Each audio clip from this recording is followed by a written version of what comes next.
Okay.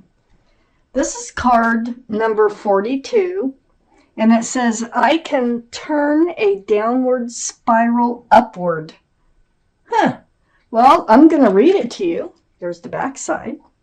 As you focus on the best of what you do have, even if it is only a small part of your experience, the law of attraction will now bring you more of the essence of that. And so you can replace a downward spiral with a fast-moving upward spiral by simply directing your thoughts more to the things that you do want. In other words, if you're thinking negatively about anything, remember, even if it's the smallest thing that's good that you want more of, think of that. Change your thoughts so that's what you attract. So that is your universe. Well, your overall energy here of this reading is the Magician. Now, these are general readings. They will not resonate with everyone. You can take from them what does resonate. And or get a private reading from someone you trust. And I do privates, so if you would like to click on the description box below this video, you can send me an email if you're interested and to get started on a private reading. Just takes a simple email. Okay. Magician. The Magician surrounds your entire reading. Wow, look at the infinity symbol here. The symbol of intuition and knowing.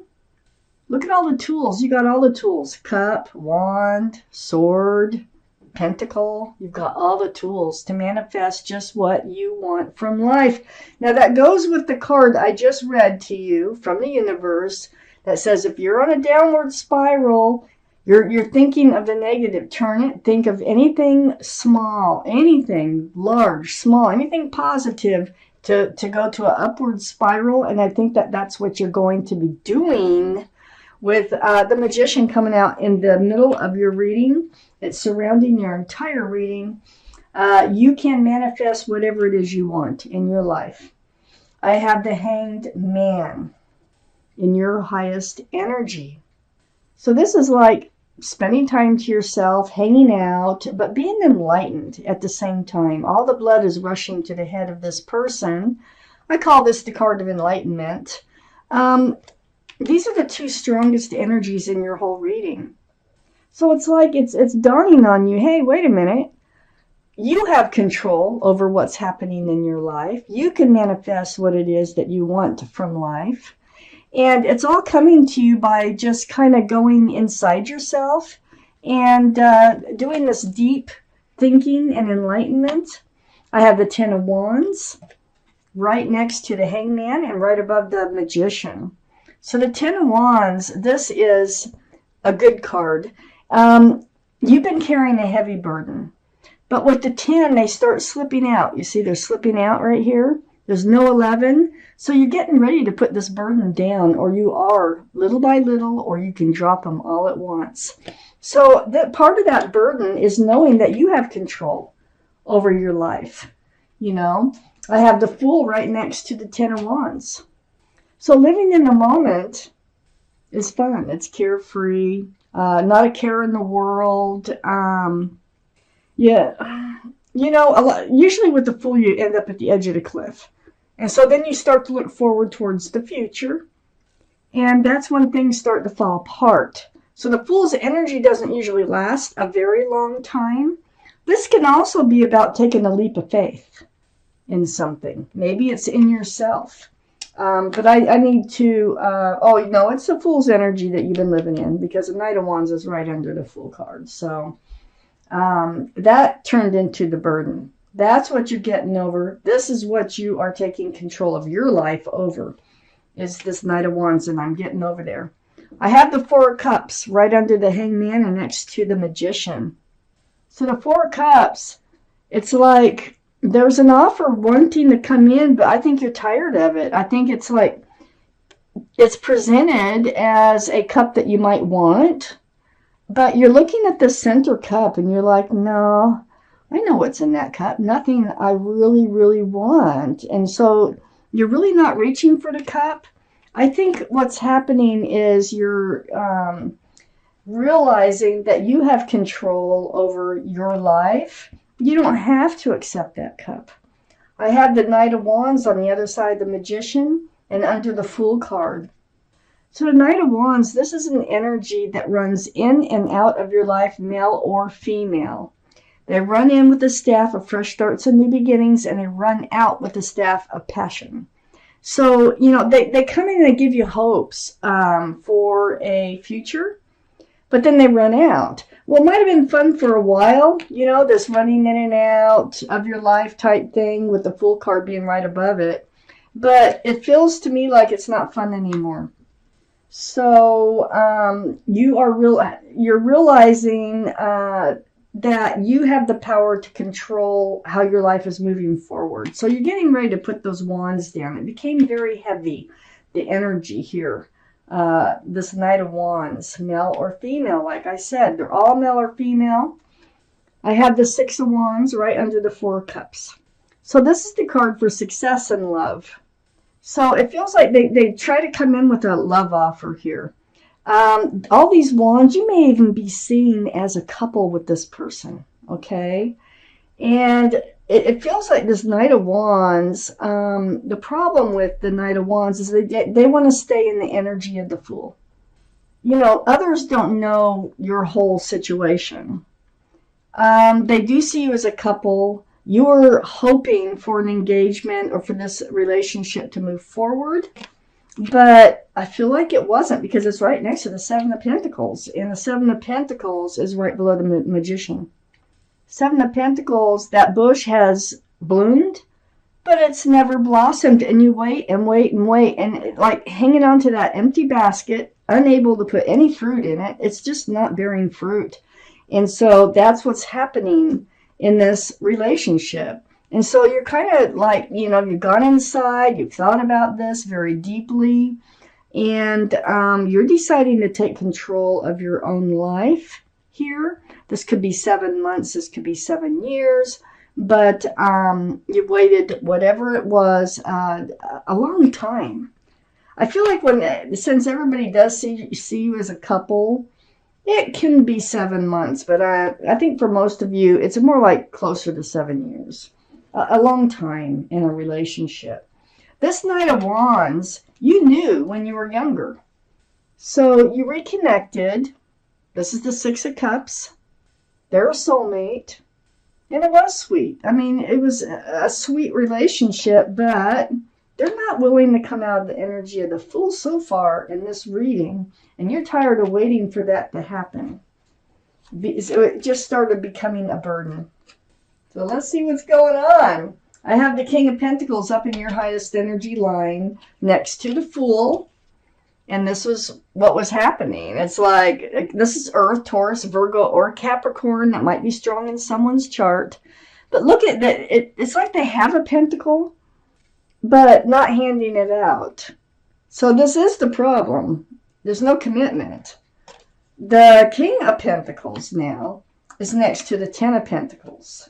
This is what you're hoping for. I mean, you want this relationship to become stable, secure, long-lasting, and committed. Next to the Ten of Pentacles is the Two of Swords. Yeah, you tried not to deal with this. You tried to ignore it because I think you kind of felt like it's not going to go your way.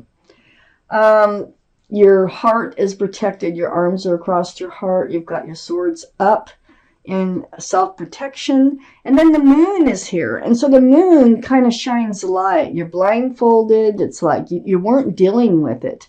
But you know what? Regardless of whether you're dealing with it or not, you were enlightened with that moon there. So you're still becoming enlightened, even though you weren't dealing with it. And you kind of let it go for a while. That Seven of Pentacles. I have the Justice card right below the King of Pentacles and next to the Knight of Wands. This is the card for Libra. Libra might be strong in your chart or someone else's around this reading. But you need to be balanced. I think the Knight of Wands really was throwing you off balance. This whole relationship. And this is under the King of Pentacles. So without any commitment and them running in and out of your life, it just throws your scales off and you need to become rebalanced. And that's exactly what you're doing. It's self-justice. The sword is hanging down in this card, but that sword is there for honesty, for truth, and self-justice. Then I have the Ace of Swords right next to the Justice card and under the Ten of Pentacles. So there's the sword. Again, very important, Ace of Swords.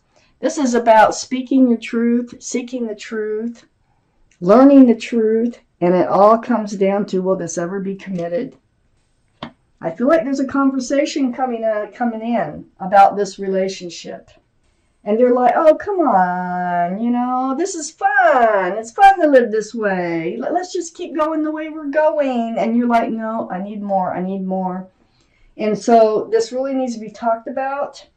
And I have Temperance under the Two of Swords and next to the Ace of Swords. This is the card for Sagittarius. So Sagittarius might be strong in your chart or someone else's around this reading. But that's your guardian angels and spirit guides. They're mixing out potion. Back and forth. They're trying to help you be balanced, and that's the Justice card is here. So they're doing a good job on helping you become rebalanced. They want you to be patient and grounded. So you need to be grounded.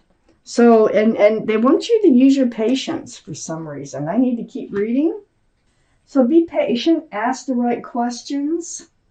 Don't be so patient that you spend your whole life waiting, though. Never, never, never. I have the Devil card under the Justice card next to the Six of Cups. This is the card for Capricorn, so Capricorn might be strong in your chart or someone else's around this reading. But more importantly, the energy of this card is toxic. There's a couple of figures here. There's that pentacle, waiting for that pentacle. Well, it won't come forward. There's toxic energy associated with this whole relationship.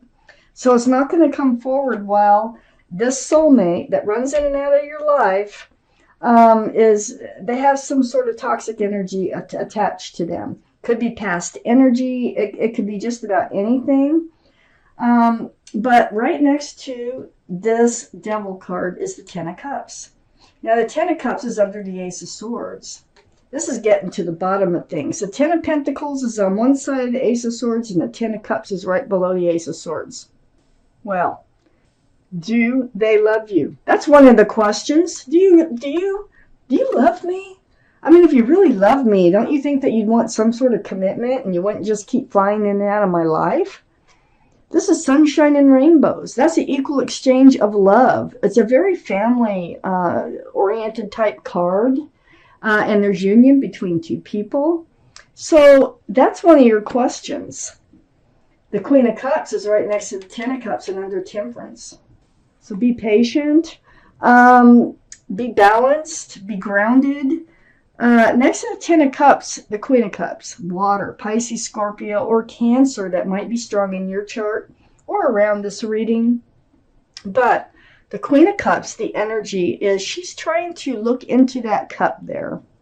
And it's all about love. Cups are about love. And you're wondering, just what I just got done saying with the Ten of Cups, you know, it's like, if you love me, do you love me? Because the pentacle isn't coming forward. I've been waiting here, and it's not coming forward. And so you feel like if they love you, there should be some kind of commitment coming in. And you're really, really getting tired of waiting. You're getting ready to put down that burden that you've been carrying about this. And you're ready to just go forth and manifest what it is that you want from life. But not until after you have this conversation with this person about their intentions, about their feelings. They may not be the type of person who discusses anything about how they feel. Their actions show something. Their actions show that they like to come and see you, but they don't stick around. So that's all you really, really know looking at this reading, and you're getting ready to refuse their cup of love. So to not let them run in and do this anymore, but you do need this conversation to be sure. Then, Temperance, remember, is saying be patient, balanced, grounded, and next to the Queen of Cups, looking into that cup. There is love here. They do have feelings for you. I just don't, I think they had some past history that is holding them back with that Devil card. They do love you, and I think that's going to come out in conversation. So it looks like there's a chance for this to work out, but not if you're just going to stay in the Two of Swords, because that's not dealing with it, and it's really become heavy. And you're ready to make changes here with the Magician. So let's take out an angel card. Let's see what kind of advice they come up with for you in this reading. Let's see, get my glasses. For Aries, February, on this reading, what kind of advice? There it is. This is the Healer of Abundance. I will read this card to you. Never doubt that you can make a difference. Your creativity and ability to be innovative make you destined to succeed.